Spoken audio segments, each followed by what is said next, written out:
اعوذ باللہ من الشیطان الرجیم بسم اللہ الرحمن الرحیم اللہم کل ولیک الحجة ابن الحسن صلواتک علیہ وعلى آبائه فی هذه الساعة وفی كل ساعة ولیا وحافظا وقائدا وناصرا ودلیلا وعینا حتى تسکنه ارضک طوعا وتمتعه فیها طویلا اللہم صل علی محمد وآل محمد وعجل فرجهم۔ تقابل حق اور باطل کے چار لیولز ہیں۔ حضرت آدم علیہ السلام کے زمانے میں اپنے انڈیویجول لیول پر تھا، یعنی حابیل اور قابیل، یا حضرت آدم اور شیطان کا مقابلہ انڈیویجول لیول۔ حضرت نوح علیہ السلام یعنی انبیاء اولو العزم میں سے پہلے نبی، ان کے زمانے میں تقابل حق اور باطل اپنے نیکسٹ اور سیکنڈ لیول پر جا پہنچتا ہے، جس کا نام ہم نے دیا تقابل اجتماعی و معاشرتی حق اور باطل۔ تھرڈ لیول اور اس کا جو ہائیسٹ لیول ہے حضرت نوح علیہ السلام کے بعد، وہ ہیں حضرت ابراہیم علیہ السلام، جو کہ انبیاء اولو العزم میں سے دوسرے نبی ہیں۔ ان کے زمانے میں تقابل حق اور باطل کا جو لیول ہے وہ ہے تقابل حکومتی حق اور باطل، کہ اس میں حضرت ابراہیم کے مقابلے میں ایک قوم نہیں ہے، ایک اجتماع اور سوسائٹی نہیں ہے، بلکہ اس سے بالاتر ایک حکومت ہے، ایک پورا سسٹم آف گورنمنٹ ہے جو حضرت ابراہیم اور ان کی توحیدی دعوت کے سامنے کھڑا ہو جاتا ہے۔ اور تقابل حق اور باطل کا جو اگلا لیول ہے اور جو ہائیسٹ لیول ہے، صحیح ہے، اگر میں اس کو بہت تاکید کے ساتھ کہوں ہائیسٹ ترین لیول ہے، صحیح کہ اس کے آگے اور کوئی لیول نہیں ہے، وہ ہے تقابل تمدنی حق اور باطل، جو کہ حضرت موسیٰ علیہ السلام کے زمانے میں یہ تقابل ہمیں نظر آتا ہے۔ اور لاسٹ سیشن میں ہم نے یہ بات کی تھی، اور کچھ میں نے آپ کو ایک حد تک تفصیل بھی دی تھی، ڈیٹیل بھی آپ کو میں نے دیا تھا کہ تمدن کا کیا مطلب ہے، اور اس کا کیا مطلب ہے کہ تقابل تمدنی بین حق و باطل کا کیا مطلب ہے، کہ حضرت موسیٰ علیہ السلام کے سامنے ایک معاشرہ فقط نہیں ہے، کچھ ایک معاشرے کے ایلیٹ لوگ فقط نہیں ہیں، نہ فقط ایک حکومت ہے، بلکہ حکومت سے بھی بالاتر ایک تمدن ہے، صحیح۔ یعنی حضرت موسیٰ علیہ السلام کو اب جو مقابلہ کرنا ہے تمدن فرعون سے کرنا ہے، تمدن باطل فرعون سے مقابلہ کرنا ہے۔ اب ظاہر سی بات ہے، اب آپ مجھے ایک بتائیں نا، جب آپ کسی کا مقابلہ کرتے ہیں تو مقابلہ بھی آپ کو اس کے لیول کے مطابق کرنا ہوگا۔ حضرت نوح علیہ السلام کے سامنے جب ایک معاشرہ فقط تھا جو ان کی مخالفت کر رہا تھا، تو یہاں پر حضرت نوح علیہ السلام کا کیا وظیفہ بنتا ہے کہ وہ بھی اس باطل معاشرے کے مقابلے میں ایک معاشرہ، ایک کچھ لوگوں کو جمع کریں، تاکہ ایک چھوٹا سا معاشرہ تشکیل دے سکیں، تاکہ ان کا مقابلہ کر سکیں، ٹھیک ہے۔ حضرت ابراہیم علیہ السلام کے زمانے میں حکومت نمرود کا تھا مقابلہ تھا، اور ظاہر سی بات ہے ان کو بھی جو مقابلہ کرنا تھا حکومت نمرود کا، وہ بھی اس لیول کے مطابق مقابلہ کرنا تھا۔ حضرت موسیٰ علیہ السلام کے زمانے میں تمدن باطل تمدن کی شکل اختیار کر گیا ہے، تو حضرت موسیٰ علیہ السلام کو بھی جو مأموریت دی جاتی ہے وہ یہ ہے کہ اے موسیٰ، اگر باطل کا تمدن ہے تو تم بھی حق کا تمدن تشکیل دو، دا سویلائزیشن آف حق، اس کی تم برپائی کرو۔ لہٰذا یہاں پر حضرت موسیٰ علیہ السلام کو جس شریعت کے ساتھ نازل اور مبعوث کیا جاتا ہے وہ ایک مفصل شریعت ہے، اس کے بہت زیادہ قوانین ہے کوانٹٹی اور کوالٹی کے لحاظ سے۔ اس میں یعنی آپ مطلب ایسا نہیں فقط اس میں عبادت کے احکام ہیں، نہیں، اس میں اقتصاد کے بھی احکام ہیں، سیاست کے بھی احکام ہیں، اور جو بھی تمدن کے اندر آتا ہے اس سب سے متعلق احکام حضرت موسیٰ علیہ السلام کی شریعت میں موجود ہیں۔ اور جو لاسٹ سیشن میں جو آخری اور مین پوائنٹ میں نے آپ کے سامنے ذکر کیا تھا وہ یہ کہ چونکہ تقابل تمدنی حق اور باطل کا ہائیسٹ فارم آف مقابلہ ہے، تو یہ مقابلہ زمانہ ظہور تک جاری رہے گا، اور زمانہ ظہور میں بھی جب امام زمانہ علیہ السلام کا ظہور ہوگا تو جس لیول پر تقابل ہوگا امام زمانہ علیہ السلام کا اپنے دشمنوں کے ساتھ، وہ تمدنی مقابلہ ہوگا، یعنی بہت سارے لوگوں کے اس وقت ذہنوں میں یہ کہ امام زمانہ علیہ السلام ایک حکومت کی برپائی کے لیے آ رہے. نہیں، امام زمانہ فقط حکومت بنانے نہیں آ رہے بلکہ ایک تمدن بنانے آ رہے ہیں. کہ تمدن حکومت سے بالاتر چیز کا نام ہے، کہ حکومت اس میں سے ایک عنصر ہے، ایک ایلیمنٹ ہے. سب کچھ حکومت نہیں ہوتا. صحیح. اوکے. زمانہ غیبت میں پھر ہمیں کیا کرنا ہے؟ زمانہ غیبت میں بس یہی کرنا ہے، وہی جو امام زمانہ کرنے آ رہے ہیں، وہی اسی چیز کا زمینہ ہموار آپ کو زمانہ غیبت میں کرنا ہے. اچھا، اب بنی اسرائیل کو اب معمولیت دی جاتی ہے. ظاہر سی بات ہے، جو قوم حضرت موسیٰ علیہ السلام کے ساتھ ہے وہ بنی اسرائیل ہے. اور بنی اسرائیل کو خداوند متعال نے بہت ساری نعمتیں فراوان، نعمتیں عطا فرمائیں، اور ان کو معمور کیا جاتا ہے کہ اے بنی اسرائیل، جو تمہاری معمولیت ہے وہ یہ ہے کہ تمہیں ایک توحیدی معاشرہ برپا کرنا ہے. اگر سامنے باطل ہے، باطل تمدن ہے، تو اے بنی اسرائیل تمہیں توحیدی تمدن قائم کرنا ہے. یہ معمولیت تھی حضرت موسیٰ علیہ السلام کی اور بنی اسرائیل کی. کہ اگر آپ کو یاد ہو، حضرت نوح علیہ السلام کے زمانے میں جو 2 سنتوں کا میں نے آپ کو ذکر کیا تھا، وہ کون سی سنتیں تھیں؟ ایک سنت محوذت اور ایک حرکت کاروانی. کہ ہر زمانے میں، ہر نبی کے زمانے میں ہمیں یہ 2 سنتیں نظر آتی ہیں، اور آج زمانہ غیبت میں بھی یہ 2 سنتیں موجود ہیں. سنت محوذت یعنی خالص سازی، یعنی حق اور باطل جو مخلوط ہوتے ہیں آپس میں دشمنوں کی سازشوں کی وجہ سے، کانسپریسیز کی وجہ سے. سنت محوذت کا کام ہی یہی ہے کہ حق اور باطل کے پیروکاروں کی صفیں جدا کرے، خالص سازی کرے. حق کے پیروکار خالصتاً حق بن جائیں، حق کی پیروی کریں، اور باطل کے پیروکار جو ہیں وہ خالصتاً باطل کی پیروی کریں. منافقت نہ ہو دونوں کے اندر، حق کے پیروکاروں کے اندر منافقت نہ ہو، باطل کے پیروکاروں کے اندر بھی منافقت نہ ہو. خالص جو ہے وہ یا شقاوت کے راستے میں جا رہے ہیں یا سعادت کے راستے میں جا رہے ہیں. اور دوسری سنت جو تھی وہ حرکت کاروانی تھی، کہ بنی اسرائیل کو یہ معمور کیا گیا کہ ایک کاروان کے فارم میں، ایک اجتماعی فارم میں، ایک قافلے کی شکل میں جو ہے وہ اس معمولیت کو انجام دیں. کہ یہ معمولیت مصر سے آغاز ہوتی ہے، اور پھر مختلف ابتلاءات اور مصیبتیں اور امتحانات بنی اسرائیل کو پیش آتے ہیں خداوند متعال کی جانب سے. اور ان امتحانات کے اندر سنت محوذت میں مبتلا ہوتے ہیں، اور یہ سنت اور خالص سازی یہاں پر ہمیں نظر آتی ہے. اچھا، اب بہت ساری یہاں پر متعدد مواقع پر حضرت موسیٰ علیہ السلام عاشورہ سے اور امام حسین علیہ السلام سے متوسل ہوتے ہیں، اور کربلا کے مصائب سے متوسل ہوتے ہیں. مثال کے طور پر اگر ایک مثال میں آپ کے سامنے ایک نمونہ پیش کروں، کہ جب بنی اسرائیل کو ایک خاص ایسا زمانہ تھا کہ بنی اسرائیل گمراہی کے اندر زندگی گزار رہے تھے، اور حضرت موسیٰ علیہ السلام مبعوث ہو چکے تھے، لیکن بنی اسرائیل نے جو ہے وہ بالآخر میں نے کہا نا مختلف امتحانات میں مبتلا تھے. انہی امتحانات کے اندر ایک امتحان کے اندر بنی اسرائیل کچھ ٹائم تک ایک خاص گمراہی کے اندر زندگی گزار رہے تھے، اور اس گمراہی کے اندر پانی اور تشنگی میں مبتلا ہو چکے تھے، پیاس میں مبتلا ہو چکے تھے. کہ موسیٰ علیہ السلام یہاں پر بنی اسرائیل کو نجات دینے کے لیے اہل البیت علیہم السلام سے متوسل ہوتے ہیں، اور امام حسین علیہ السلام سے متوسل ہوتے ہیں. کہ وہ دعا جو اس پہلے سیشن میں حضرت آدم علیہ السلام کی سیشن میں آپ کے سامنے پیش کی تھی، وہ دعا یہاں پر موجود ہے. خود حضرت موسیٰ علیہ السلام نے وہ دعا یہاں پر بیان فرمائی ہے. صحیح ہے کہ وہاں پر محمد و آل محمد سے متوسل ہوتے ہیں، اور اس کے بعد اس امتحان میں حضرت امام حسین سے متوسل ہوتے ہیں، جس کے نتیجے میں کیا ہوتا ہے؟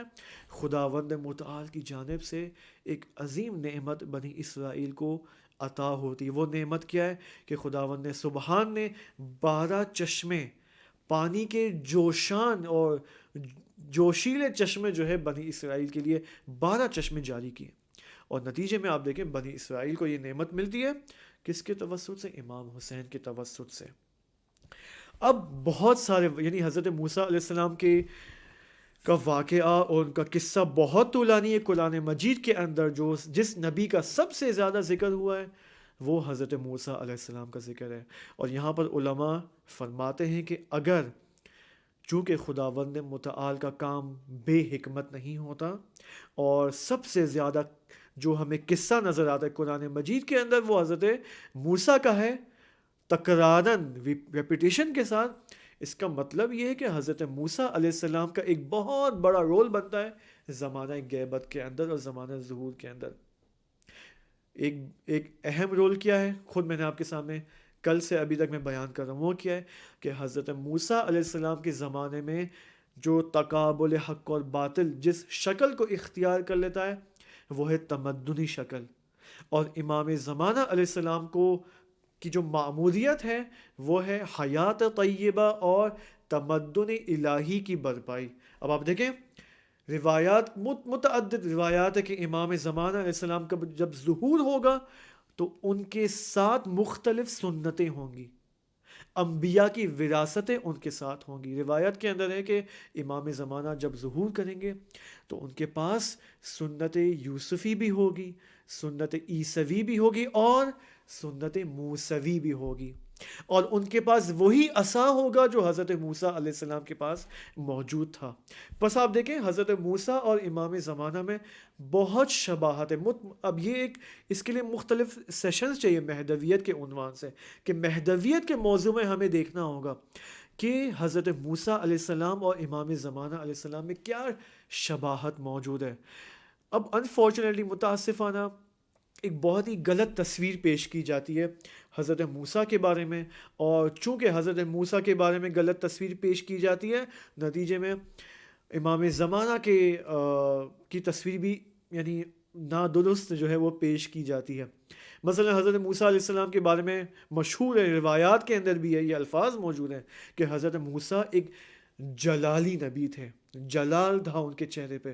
اب جلال سے ہمارے ذہنوں میں کیا تصور آتا ہے؟ بہت ہی غصے والے، اور ہمیشہ جو ہے وہ اس طرح جو ہے نگاہیں کرتے ہیں اور بالکل مسکراتے نہیں ہیں، جبکہ اصلاً ایسا نہیں ہے۔ علماء کی اگر آپ تفسیر دیکھیں حضرت موسیٰ کے اس جلالت کے بارے میں تو اصلاً وہ نہیں ہے جو میرے آپ کے ذہنوں میں ہے اس وقت، کہ حضرت موسیٰ ہمیشہ غصے کی حالت میں اور ہیبت اور خوف کی حالت میں سب کو دیکھ رہے ہیں، سب یعنی اور کوئی بھی ان کے قریب نہیں جا سکتا، اور یہ ساری باتیں، جبکہ یہ بالکل نادرست ہے۔ پھر امام زمانہ کو بھی جب مقایسہ کیا جاتا ہے شباہت کے اعتبار سے تو وہی ایسے ہی پیش کیا جاتا ہے، بالکل ایسا نہیں ہے۔ اب اس کے لیے الگ سے بلاخر سیشنز چاہیے۔ بس حضرت موسیٰ علیہ السلام اور امام زمانہ علیہ السلام کے درمیان شدید شباہت موجود ہے، اور ایک شباہت کیا ہے؟ وہ تمدنی کام ہے، وہ معمولیت کے اندر شباہت موجود ہے، کہ وہی معمولیت جو حضرت موسیٰ کی تھی کہ فرعون کے مقابلے میں حق کا تمدن اور سویلائزیشن کو برپا کرنا تھا، امام زمانہ کی بھی یہی معمولیت ہے، اور غیبت میں بھی تمام منتظرین امام زمانہ علیہ السلام کی بھی یہی معمولیت ہے۔ اچھا، اب آتے ہیں حضرت عیسیٰ علیہ السلام کے زمانے میں، کہ حضرت موسیٰ کے بعد حضرت عیسیٰ علیہ السلام نبی اولو العزم ہیں، ٹھیک ہے، 5 نبی انبیاء اولو العزم ہیں، کہ جس میں سے سیکنڈ لاسٹ وہ حضرت عیسیٰ علیہ السلام ہے، کہ جو خود بنی اسرائیل کے زمانے کے اندر ہی جو ہے وہ متولد ہوتے ہیں اور معمور کیے جاتے ہیں، جس طرح تمام انبیاء معمور تھے، حضرت عیسیٰ بھی معمور تھے کہ انسانوں کو اس من حیوانی اور من جسمی سے نکالیں، اس توہم سے نکالیں، اور ان کو اس من عالی اور انسان کامل تک سفر کروائیں۔ اب بہت سارے واقعات ہیں، خصوصاً جو ایک اہم یعنی پارٹ آف لائف آف حضرت عیسیٰ ہمیں نظر آتا ہے، وہ ہے حواریون عیسیٰ۔ حضرت عیسیٰ علیہ السلام دیکھیں یہاں پر جب حضرت عیسیٰ علیہ السلام کو معمول کیا جاتا ہے کہ وہ مؤمنین کو نجات دیں اور مؤمنین کو اس انسان کامل کے سفر کو، اس جرنی کو طے کروائیں، تو یہاں پر آپ دیکھیں کچھ مؤمنین جمع ہوتے ہیں حضرت عیسیٰ علیہ السلام کے ساتھ، جس کو قرآن مجید نے بھی اور روایات نے بھی نام دیا ہے حواریون۔ حواریون عیسیٰ کے ساتھ مشہور ہیں، کیوں؟ دیکھیں حضرت موسیٰ کے بعد ہے نا حضرت عیسیٰ علیہ السلام. تو حضرت عیسیٰ کو جو معاشرہ ملا تھا وہ ایک مومنین کا معاشرہ ملا تھا. جب ان کو مبعوث کیا گیا تھا تو بہت سارے لوگ با ایمان تھے. صحیح ہے. لیکن ایک پرابلم تھی. وہ پرابلم کیا تھی؟ کہ یہ جو مومنین تھے حضرت عیسیٰ کے زمانے میں، یہ دنیا پرست مومنین تھے. خدا کی عبادت بھی کرتے تھے لیکن دنیا پرستی کا بھی شکار ہو چکے تھے، دنیا گرائی کا بھی شکار ہو چکے تھے، دنیا کو کی زیادہ پرستش کرتے تھے.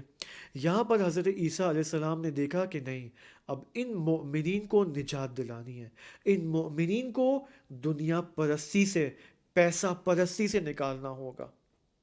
ٹھیک ہے. اب یہاں پر کیا ہوتا ہے؟ یہاں پر حضرت عیسیٰ علیہ السلام کچھ خالص مومنین کو جمع کرتے ہیں کہ جن کا نام حواریون ہے.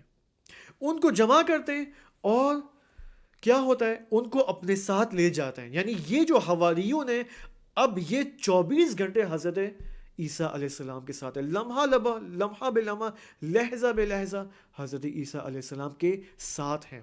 کیونکہ حضرت عیسیٰ نے ان کو کیا، اب دیکھیں کیا طریقہ کار ہے. اس کو کہتے ہیں ہم ٹیچنگ، اس کو کہتے ہیں معلم. کیا جو پروجیکٹ حضرت عیسیٰ علیہ السلام نے ان کو دیا وہ یہ کہ بھائی تم میرے ساتھ رہو 24 گھنٹے اور دیکھو کہ میری دینداری کیسی ہے. یہ اصل معمودیت تھی حضرت عیسیٰ کی حواریون کی نسبت، کہ حواریون کا کیا کام ہے کہ حضرت عیسیٰ کی دینداری کو دیکھیں کہ حضرت عیسیٰ کس طرح لمحہ بلمحہ دین پر عمل کرتے ہیں، ان کے حرکات اور سکنات کیسے ہیں، جب وہ اٹھتے ہیں تو کیسے اٹھتے ہیں، جب وہ بیٹھتے ہیں تو کیسے بیٹھتے ہیں، جب وہ سوتے ہیں تو کیسے سوتے ہیں، جب وہ کھانا کھاتے ہیں تو کیسے کھانا کھاتے ہیں. ایک ایک لمحہ حضرت عیسیٰ کا اب ان کو معمودیت دی گئی ہے حواریون کو کہ تم دیکھو کہ یہ کیا کرتے ہیں، ان کی دینداری کیسی ہے. کتنی خوبصورت، کتنا بہترین موقع ہے حواریون کے لیے کہ 24 گھنٹے حضرت اپنے نبی کے ساتھ ہیں. صحیح. اب یہاں پر حضرت عیسیٰ علیہ السلام جو ہے ان کو معمولیت یہ دیتے ہیں کہ 6 مہینے، اب یہ ٹائم پیریڈ ہے کہ 6 مہینے تم میرے ساتھ رہو گے، میری دینداری دیکھو کہ میں کیسے عمل کرتا ہوں. 6 مہینہ جب تم نے مجھے دیکھ لیا، اب جاؤ 6 مہینے جو باقی 6 مہینے جاؤ تبلیغ کے لیے اور مومنین کے ساتھ ویسا رویہ اختیار کرو جیسے میں تمہارے ساتھ اختیار کرتا ہوں. کتنی خوبصورت، کتنی خوبصورت تبلیغی روش اور کتنی خوبصورت تربیتی روش. یعنی آپ دیکھیں یہ کیسی تربیتی روش ہے کہ ایک استاد ہے، ایک معلم ہے، ایک ٹیچر ہے، وہ اپنے اسٹوڈنٹس کو جمع کرتا ہے اور اپنے ساتھ ہی رکھتا ہے تاکہ وہ اس کے 24 گھنٹے کے حرکات اور سکنات کو دیکھے. اس سے بہتر تو کیا روش ہو سکتی ہے. صحیح ہے. آج پتہ نہیں البتہ یہ حوزہ علمیہ کم کے اندر ایک سنت تھی پہلے، ابھی بھی یہ سنت الحمدللہ باقی ہے کہ طلاب جو ہیں وہ بعض اوقات ان کو ایک ایسے اساتید میسر آ جاتے ہیں کہ ان کو موقع ملتا ہے کہ اپنے استاد کے حرکات اور سکنات کو دیکھیں اور اس سے سیکھیں اور اس سے تربیت حاصل کریں. مثلا استاد کا اٹھنا، استاد کا بیٹھنا خود تربیت ہی ہے، عملی تربیت ہے. یعنی تربیت یہ نہیں کہ میں آؤں آپ کے سامنے ٹیبل کرسی پہ اور آپ کے سامنے جو ہے وہ مجلس پڑھوں اور سخنرانی کروں اور آپ بھی نیاز کھا کے چلے جائیں. نہیں، اس کو تربیت نہیں کہتا ہے. یہ تو 1 گھنٹے کا ایک بس صرف خطابت تھی، یہ تو لیکچر تھا. لیکچر سے تربیت حاصل نہیں ہوتی ہے، اگرچہ مؤثر ہے، لیکچرز کا ہونا بہت لازمی ہے کیونکہ لیکچرز کے ذریعے ہدایات ملتی ہے، رہنمائی ملتی ہے. لیکن ایسی روش ہمارے مدارس کو اپنانی چاہیے، معلمین کو اپنانی چاہیے کہ اسٹوڈنٹس، چاہے وہ یونیورسٹی کے اسٹوڈنٹس ہو، چاہے کوئی بھی، مثلا آپ ہیں، مثلا ٹھیک ہے، آپ فار ایگزامپل ایک مولانا آئے ہیں آپ کے پاس ممبر پہ محرم کے لیے، ایسی روش ہونی چاہیے کہ آپ کو ٹائم ملے کہ آپ اس کے ساتھ بالآخر ان کے ساتھ ٹائم بتائیں. علماء کو ٹائم دینا چاہیے، اپنے لوگوں کو، عوام کو، طلاب کو اور اسٹوڈنٹس کو. یہی کام حضرت عیسیٰ علیہ السلام نے حواریون کے ساتھ کیا کہ اب دیکھیں یہ روش ہے نا. پھر اب جب حواریون جائیں گے لوگوں کے پاس تو وہی رویہ اختیار کریں گے جو حضرت عیسیٰ نے اپنے حواریون کے ساتھ اختیار کیا. اس سے تربیت ہوتی ہے ایک سوسائٹی کی. اب اسی تربیتی مرحلے میں ایک جگہ ایک ایسا موقع آتا ہے، ایک ایسا ٹائم آتا ہے کہ حضرت عیسیٰ علیہ السلام اپنے حواریون کے ساتھ مختلف سفر پر جاتے ہیں، مختلف جگہوں پر جاتے ہیں، ٹھیک ہے۔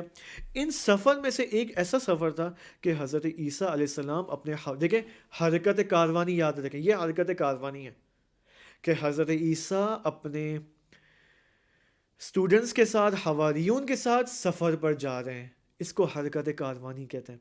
اور اس حرکت کاروانی میں حضرت عیسیٰ سرزمین کربلا تک پہنچتے ہیں، اور عیسیٰ علیہ السلام یہاں پر حواریون کے ساتھ کربلا کے مصائب کی جانب متذکر ہوتے ہیں، اور مصائب کربلا پر گریہ کرتے ہیں، امام حسین علیہ السلام کی مظلومانہ شہادت پر گریہ کرتے ہیں۔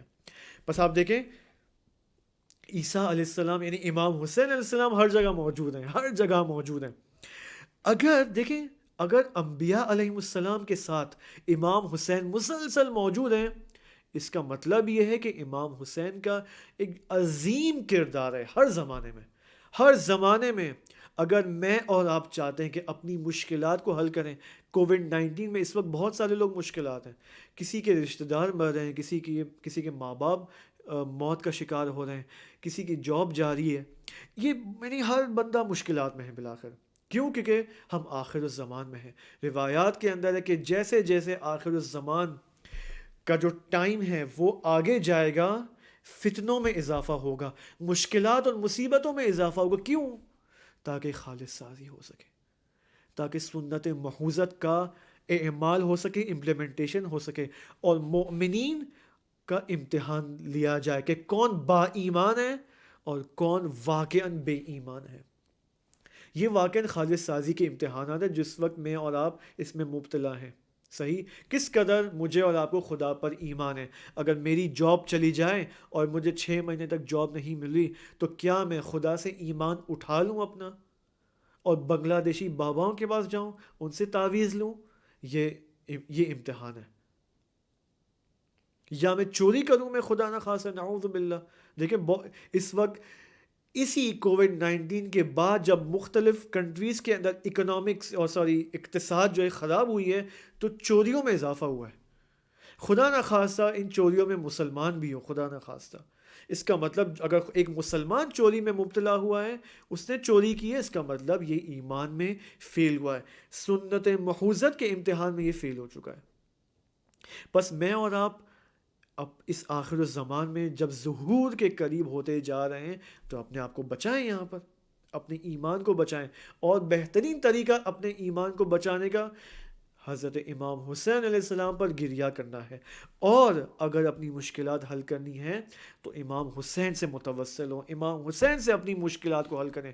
گارنٹیڈ مشکلات حل ہو سکتی ہیں امام حسین کے ذریعے۔ مجھے یاد ہے ایک کتاب میں نے ایک واقعہ پڑھا تھا کہ ایک عالم تھے، عارف اور انسان کامل، وہ کسی کے گھر آئے مہمان کے طور پر، اور اپنے میزبان سے کہا کہ یہاں پر آپ کے گھر میں اندھیرا کیوں ہے؟ اب اس میزبان نے کہا کہ آغا صاحب یہاں تو لائٹس ہی لائٹس ہیں، ہر جگہ لائٹ تو ہے، یہاں پر لوڈ شیڈنگ کا زمانہ تو نہیں ہے۔ تو اس عارف نے کہا نہیں، مجھے اندھیرا نظر آ رہا ہے یہاں پر۔ تو وہ پریشان ہو گیا میزبان، وہ سمجھ گیا کہ کوئی یہاں پر معنوی نکتہ ہے یہاں پر۔ تو اس عارف نے کہا کہ یہاں پر تم حدیث قصہ نہیں پڑھتے ہو شاید؟ تو اس میزبان نے کہا کہ ہاں بالکل ایسے ہی، حدیث قصہ تو ہم نہیں پڑھتے۔ تو اس عارف نے کہا کہ حدیث قصہ کو ریگولر پڑھو، مسلسل پڑھو، تاکہ آسمان سے نور تمہارے گھر میں نازل ہو۔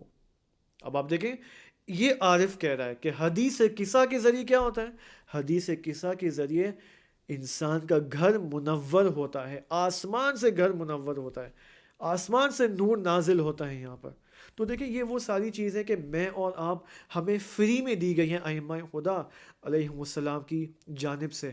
اب دیکھیں بہت سارے لوگ یہاں پہ شبہات ڈالتے ہیں کہ حدیث قصہ کی سند معتبر نہیں ہے، فلاں نہیں ہے، فلاں، ایسا کوئی بات نہیں ہے۔ علماء کی سنتوں میں موجود ہے حدیث قصہ کی قراءت۔ لوگ اپنی مشکلات حل کرتے ہیں حدیث قصہ کے ذریعے۔ آیت اللہ بہجت کس قدر حدیث قصہ کی، انشاءاللہ کبھی میں آپ کے سامنے وہ کوٹس لے کر آؤں گا آیت اللہ بہجت کے اور دیگر علماء کے جو حدیث قصہ سے متعلق ہیں، کس قدر لوگوں نے واقعاً اپنی مشکلات حل کی ہیں حدیث قصہ کے ذریعے۔ تو ان چیزوں سے ہم فائدہ اٹھائیں، امام حسین سے متوسل ہوں، حضرت زہرا سلام اللہ علیہ سے متوسل ہوں، اہل البیت عصمت و طہارت سے متوسل ہوں۔ یہ متوسل ہونا فری آف کاسٹ ہے۔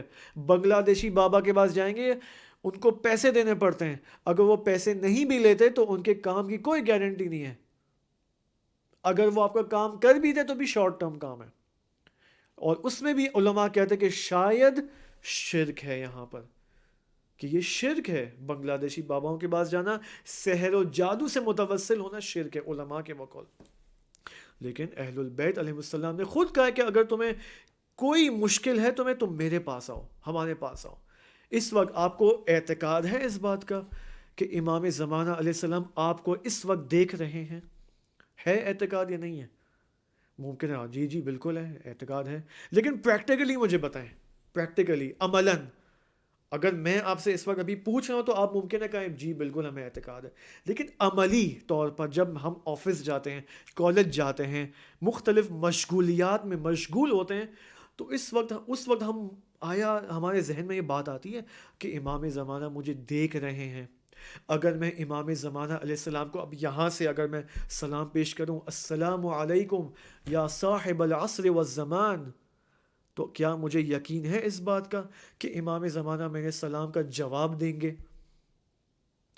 حدیث میں ہے، روایات کے اندر ہے، امام شناسی کے اندر ہے کہ امام ہر سلام کا جواب دیتے ہیں، اگرچہ میرے اور آپ کی جو سماعتیں ہیں، جو گناہگار ہیں، وہ شاید نہ سن پائیں، صحیح ہے، لیکن یہ مسلم تشیع کے اعتقادات میں سے کہ ائمہ علیہ السلام ہمارے سلام کا جواب دیتے ہیں۔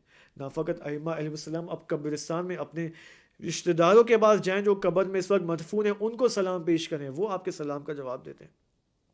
اوکے، ہم زیادہ حاشیے میں نہیں جائیں گے، فٹ نوٹ کی میں بحث میں نہیں جاتے، پس بات کیا ہوئی؟